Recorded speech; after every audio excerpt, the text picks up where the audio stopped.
As we commemorate the Martin Luther King Jr. National Holiday and celebrate what would have been his 93rd birthday, attention now turns to his sidekick, Ambassador Andrew Young, who turns 90 on March 12th.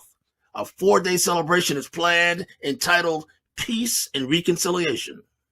I think it was Satchel Paige, baseball player, one of the great pitchers of all time, that said, age ain't nothing but a number. It's mind over matter. If you don't mind, it don't matter.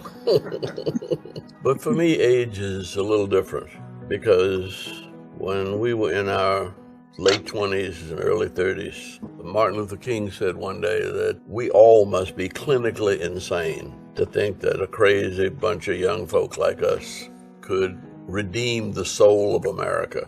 He said we'd be lucky to make it to 40 or 50, but some of us are going to have to make it to 100 because this is a lifelong struggle. I'm still here, and I still hear his messages. I still see his dreams, and I still see the potential, the enormous potential of this nation and the world. I think this may be the most difficult time of my life as I approach 90 years old. I'm wise enough to realize trouble don't last always, and this too shall pass, and we will see a brighter day. Andrew Young has been the quintessential civil rights leader, but also a congressman, a United States ambassador, Atlanta mayor, and co-organizer of the 1996 Centennial Olympic Games in Atlanta. He also heads the Andrew Young Foundation and has produced 40 documentaries. And the only way I can explain all of the wonderful things that have happened to me and the fact that I have been privileged to walk through the valley of the shadows of death and fear no evil, and come out on the other side with, and I kind of think of the city of Atlanta. If you forgive the egotism, I think of it as my triumph. I think that while we had wonderful ideas and wonderful visions, all the way back to Mr. Woodruff and Ivan Allen, Mayor Hartsfield, those dreams that they had, it was really the privilege of many of us that are still around to make those dreams come true. And I celebrate my life as I celebrate Atlanta.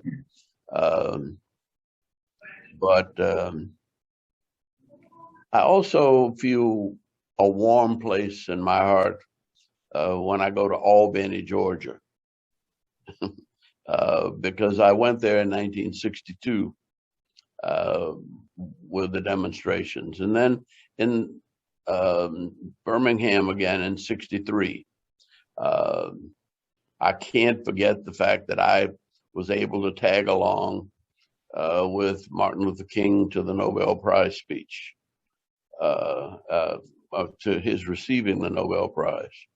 And then the election of Jimmy Carter following Martin Luther King's death. And that led me on another global journey, where as United Nations ambassador. The Many Lives of Andrew Young is now a book by journalist Ernie Suggs. Like him and others, my life has been touched by knowing him and observing him and hearing his stories, particularly stories about Atlanta. But I think people of Atlanta and people from around the world will come through here, and they will see this as sort of a miracle city, and they will see, I think, the changes in the state of Georgia as significant and, if not miraculous. With all of the problems we have yet, we've still come such a long, long way. And we're right in the forefront of the history of the United States being made in the next few years. So that I'm celebrating not my work, but my life and my blessings and the wonderful things that all of you have done to make any progress and contribution that I've made possible. As his birthday curator, Amanda Brown Olmsted, said, "It's as if God put him on earth to do all the wonderful things he has done." I'm Maynard Eaton, reporting for Atlanta Video Network.